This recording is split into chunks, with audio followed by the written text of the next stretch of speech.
আপনার উপরে গুনাহ লেখা হবে। আল্লাহ যেন আগামীতে বুঝার তৌফিক দেন। এটা নেকির মাহফিল, এখানে হইচই করে শুধু বাড়ি চলে যাওয়ার মাহফিল নয়। আমি বলেছি দোস্ত, শিক্ষা প্রতিষ্ঠানের জালসা, কিছু শিক্ষা নিয়ে যান। 3টা লোকের মুখ কাবা শরীফের দিকে থাকবে না। 11টা মুসলমান হলেই আমি শুনিয়ে দিব, ছেলের মধ্যে হোক মেয়ের মধ্যে হোক, আমি দেখতে চাই। আজ আমরা রসুলে পাকের মাননেওয়ালা নূরে মুজাসসাম কনফারেন্স করছেন, মুখতারে দু আলম কনফারেন্স করছেন। আমি যদি বলি, বলুন তো আমাদের নবী কটা মেয়ের দুধ খেয়েছিল? একটা মুসলমানের জানা নাই। তাহলে আপনি আর চিনলেন কি? আপনি আর জানলেন কি? আমি যদি আপনাকে প্রশ্ন করি আমাদের নবীর নাম কে রেখেছিল, আপনি বলতে পারবেন না। আমি যদি আপনাকে প্রশ্ন করি আমাদের নবী নিজের মায়ের দুধ কদিন খেয়েছিল, আপনি জানেন না, আপনি বলতে পারবেন না। দোস্ত বন্ধুগণ, আমাদের নবী কটা মহিলার দুধ খেয়েছিল, আপনি বলতে পারবেন না, আপনার জানা নেই। আমি যদি আপনাকে জিজ্ঞেস করি আমাদের নবীর ছেলে মেয়ে কটা ছিল, আপনি বলতে পারবেন না, আপনার জানা নাই। তাহলে আপনি দুনিয়াতে এসে আর জানলেন কি, আর শিখলেন কি? বেরাদার, এই জন্য শিক্ষা প্রতিষ্ঠানের দরকার আছে, মাদ্রাসার দরকার আছে। আমি মাদের ক্ষেত্রে বলেছি একটা মেয়ে মশলা জানা জরুরি আছে। আমি কদিন নামাজ পড়তে পারবো না, মাসে মাসে শরীর নাপাক হয়, মিনিমাম একটা মেয়ে কদিন নামাজ পড়তে পারবে না, ম্যাক্সিমাম একটা মেয়ে কদিন নামাজ পড়তে পারবে না। একটা মেয়ের 15 দিন পর্যন্ত শরীর খারাপ হয়, তা বলে কি 15 দিন নামাজ মাফ হবে? জি না, নামাজ মাফ হবে না। রক্ত চলাকালীন নামাজ পড়তে হবে, ব্লিডিং হওয়া কালীনও নামাজ পড়তে হবে। একটা মেয়ের দোস্ত বন্ধুগণ বাচ্চা হওয়ার পর মেয়েরা স্বাভাবিকভাবে 40 দিন নাপাক থাকতে পারে, তবে একটা মেয়ে 25 দিনে পাক হলে তখনই তাকে নামাজ পড়তে হয়। আবার যদি 41 দিনে সে নাপাক হয় তখনও নামাজ পড়তে হবে, কারণ ওটা অসুখের জন্য হচ্ছে। ওটা আর ইস্তিহাজা মানা, ওটা আর নেফাস মানা যাবে না। দোস্ত বন্ধুগণ ভাইরা আমার, মাদের যে ব্লিডিং হয়, বোনদের যে রক্তক্ষরণ হয়, সেটা 3 প্রকারের হয়ে থাকে। ফিকার কিতাবে আমরা পড়েছি, একটা হলো হাইজ, একটা হলো নেফাস, একটা হলো ইস্তিহাজা। ইস্তিহাজা অসুখের কারণে হয়, আর হাইজ তো হাইজ হয়, তার একটা নির্দিষ্ট টাইম আছে। বেশিরভাগ আমার মা খালা জানে না কদিন পর্যন্ত আমি নাপাক থাকলে নামাজ পড়া যাবে না, কদিন পর্যন্ত কোরআন পড়তে পারবো না, কদিন পর্যন্ত রোজা রাখতে পারবো না। আজকে আমি সংক্ষিপ্ত কথায় শিক্ষা প্রতিষ্ঠানের জালসা, আমি একজন ছোট্ট আলিম হলেও চেষ্টা করি মাদ্রাসার জালসা হলে শিক্ষারই কথা বলার চেষ্টা করি।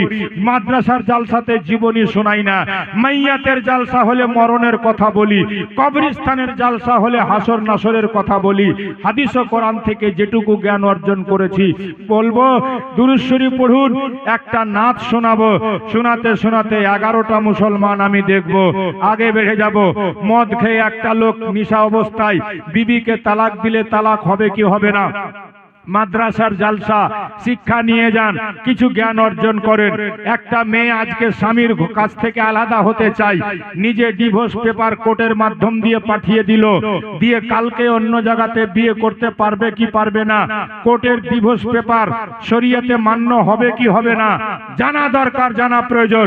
আমরা জানবো কখন? বেরাদার, আজ একটা লোক বুড়া হয়ে গেল, নামাজের নিয়াত জানে না, তাশাহুদ জানে না, আত্তাহিয়াত জানে না, দুয়া মাসুরা জানে না, দুয়া কুনুত জানে না। শিখবেন কবে? নবী বলছেন একটা লোক যদি মৃত্যু মুখে পতিত হয়, 8 ঘন্টা পর লোকটা মারা যাবে, ডিক্লার হয়ে গেছে।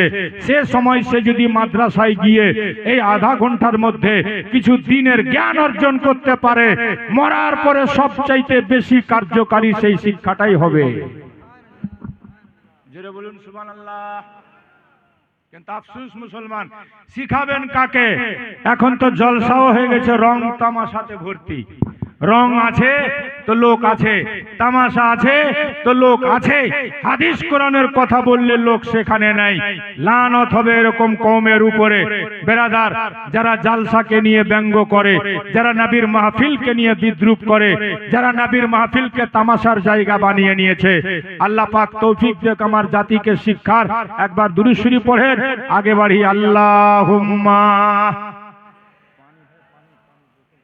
سيدنا مولانا محمد وعلى آله سيدنا مولانا محمد صلوا على محمد صلوا على محمد हर दम जुबान से निकालो पाक नामे मोहम्मद अल्लाहुम्मा सल्ले अला सय्यदिना मौलाना मोहम्मद व अला आले सय्यदिना मौलाना मोहम्मद। আছে আল্লাহর কোন বান্দা এলাকার হোক মাদ্রাসা কমিটির হোক 11,000 টাকা দিয়ে শুরু করবে? 11,000 টাকা। আমি 11 জন চেয়েছি, একজন দুনিয়ায় নবী এলো মায়া মেনার ঘরে, হাসিলে হাজার মানিক কাঁদিলে মুক্তা ঝরে।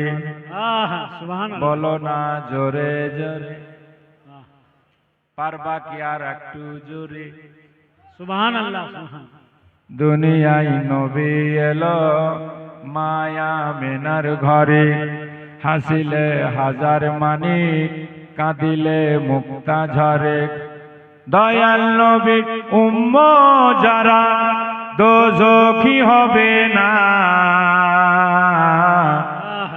দয়াল নবীর উম্মত যারা দোজখী হবে না। আমার হৃদয় মাঝে কাবা নয়নে মদিনা, দে দে পাল তুলে দে মাঝি হেলা করিস না,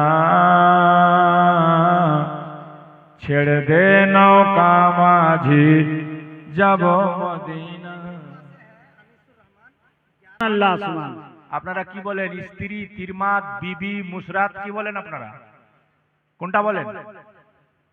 বিভিন্ন জায়গার ভাষা বিভিন্ন রকম। স্ত্রী বুঝেন তো? আরে জোরে বলেন না, স্ত্রী বুঝেন তো? স্ত্রীর জন্য স্বামী হলো হাকিম। আল্লাহর কোরআন বলছে আর রিজালু কাওয়ামুনা আলান নিসা, পুরুষরা হচ্ছে নারীদের উপর হাকিম স্বরূপ। নবী পাক হাদিসে বলেন قال النبي صلى الله عليه وسلم لو كنت امر ان يسجد احد لاحد لامرت المراه ان تسجد لزوجها, আমি যদি নারী জাতিকে আল্লাহ ব্যতিরিক্ত কাউকে সিজদা করার আদেশ দিতাম তো বলতাম তোমার স্বামীর পায়ে সিজদা করো। বলুন সুবহানাল্লাহ। ঝাপড়া ডাঙ্গি কা জুলফুকার আহমদ 2 बोरी সিমেন্ট আর 500 রুপিয়া দিয়া দান কবুল করো আল্লাহ, তুমি পাক সুবহান। তো বলছিলাম সাহাবী স্ত্রীকে বলে গেল, বিবি আমি না আসা পর্যন্ত তোর ঘর থেকে এক পা বেরিয়ে যাওয়া চলবে না, চলবে না, চলবে না। আজকালকার মেয়েরা মানবে? স্বামীর কথা মানবে? স্বামী চলে গেছে বিদেশে, শোন ভাইয়ের সাথে মিস কল মেরে গল্প করছে। কথা ঠিক বলছি না ভুল? জোরে বলুন ঠিক না ভুল? স্বামী আছে বাইরে বিদেশে, অন্যের সাথে প্রেমে জড়িয়ে পড়েছে, পরক্রিয়ায়। আজ হচ্ছে এই অবস্থা মুসলমান নারীদের। কুরবান জান সাহাবীর বিবি, স্বামী বলে গেল, বিবি আমি না আসা পর্যন্ত বাড়ির বাইরে পা রাখা জ্বলবে। বলেন পা রাখা। আল্লাহ তাআলা পরীক্ষা করছিল মেয়েটাকে। হঠাৎ মেয়েটার বাপ যেন অসুস্থ হয়ে গেল। বাপের একটাই মেয়ে ছিল মেয়েটা। বাপের বাড়ি থেকে খবর এলো, মা তোর আব্বার শরীর ভালো না, যদি তোর আব্বাকে দেখতে চাস মা তাড়াতাড়ি বাপের বাড়ি যা। মাশাআল্লাহ, বামুয়া আমার পরিচিত লোক, বামুয়া আমার পরিচিত লোক, আমার খুব কাছের লোক। উনি এখানে সাহাবী রাসূলের বিবি, স্বামী নিষেধ করেছে আমি না আসা পর্যন্ত বাড়ির বাইরে যাবে না। আপনি চলে গেলেন বলে বোম্বাই, আপনার শরীরের আপনার শ্বশুরের যদি শরীর খারাপ হয় আপনার স্ত্রী কি মানবে? জোরে বলবেন মানবে? আরে জোরে বলো না মানবে? সাহাবীর বিবি কেমন ছিল শোনেন। বাপ্পার বাড়ি থেকে খবর আসলো, মা তোর বাপের শরীর ভালা না, তোর বাপ তোক দেখবা চাইছে, যদি বাপক দেখিস জলদি যা। এটা আপনাদের ভাষা না? কাছাকাছি। কারণ এই পশ্চিম বাংলার মধ্যে ফের অনেক রকম ভাষা। আপনাদের ভাষা হচ্ছে কেত গেল গে, কেত যাবেন গে, তাই না? আর বংশীহারি পার হলে কিছু কুঠি যাবেন বো, হ্যাঁ কুঠি গেলেন বো। বলি সাহেব তোমার বাড়ি কুঠিব, ফার্স্ট এবার গেছি কইছে কুঠিব কুঠিব। আমি যে বো বো করিয়েন না, আমাদের দিকে গিয়ে মুখ ভেঙে দিবে মেরে। মতিউর রহমান 10 बोरी सीमेंट, नारे तकबीर, अल्लाह अकबर, इब्राहिमपुर कमेटी के लोग नारे रिसालत, या रसूल अल्लाह, মতিউর রহমান जिंदाबाद 10 बोरी সিমেন্টের দাতা, जिंदाबाद খুলেছে নেকির খাতা। जिंदाबाद। আর কেউ আছেন ভাই 50 ব্যাগ সিমেন্ট দিতে পারবেন ইব্রাহিমপুরে? আপন ঘরে তো খুব লাগিয়েছেন, নবীর ঘরে। আমি শুধু বুঝাতে চাই, যদি একটা মাও শিক্ষা নিতে পারে জালসাতে, জালসা শোনা সাকসেস হয়ে যাবে, নচেত শুধু মেলা দেখা হবে। শোনো মা, তুমি যদি শুধরে যাও একটা পরিবার শুধরে যেতে পারে, তুমি যদি শুধরে যাও একটা সমাজ ঠিক হয়ে যেতে পারে। সাহাবিয়া রসুলের স্ত্রী, খবর আসছে তোমার আব্বার শরীর ভালো নাই।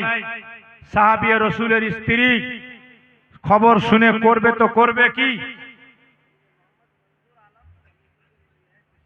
जी मोहम्मद मंजूर आलम कमेटी का आदमी 5 बोरी सीमेंट दिया है, मौला ताला कबूल फरमाए, आमीन, जजाकल्लाह फिद्दार। नाराए तकबीर, नाराए रिसालात।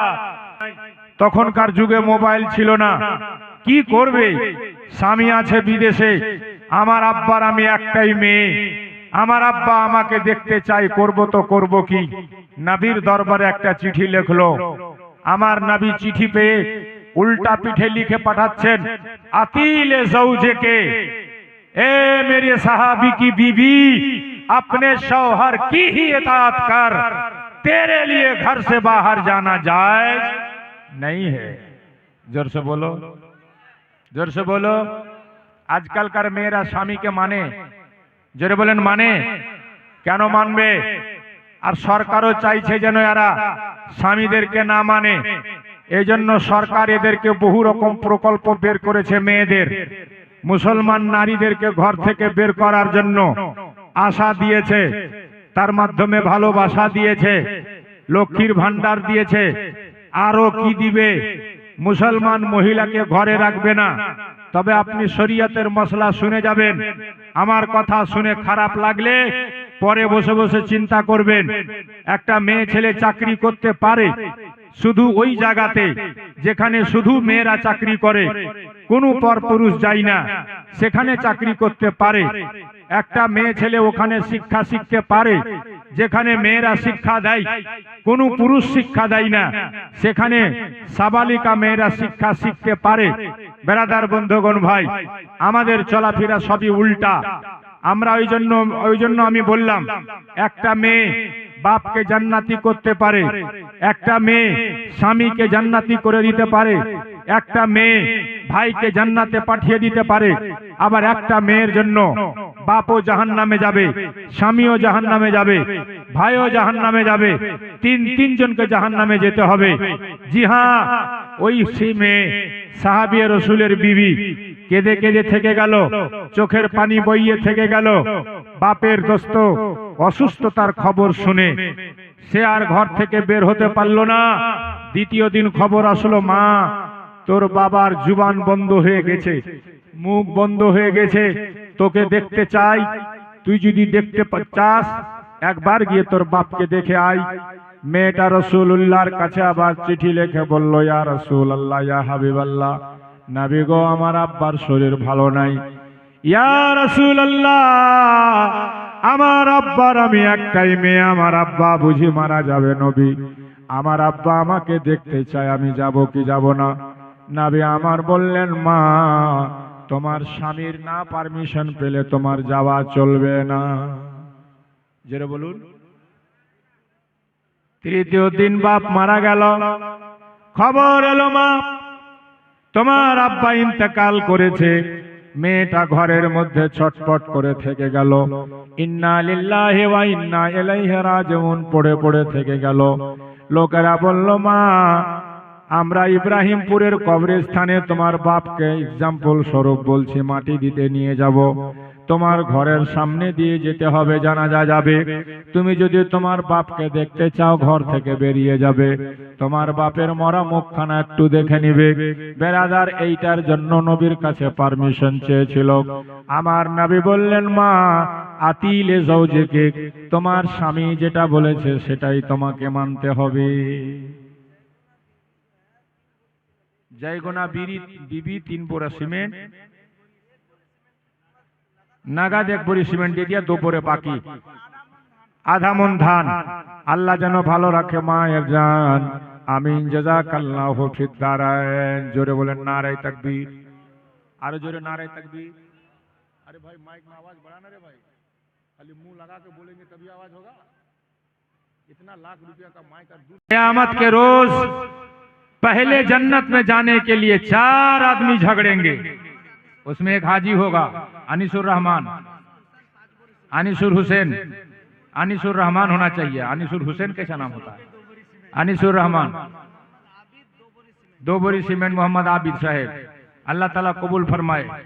मेरे हाथ में कुछ आया है मुशरत 1 बैग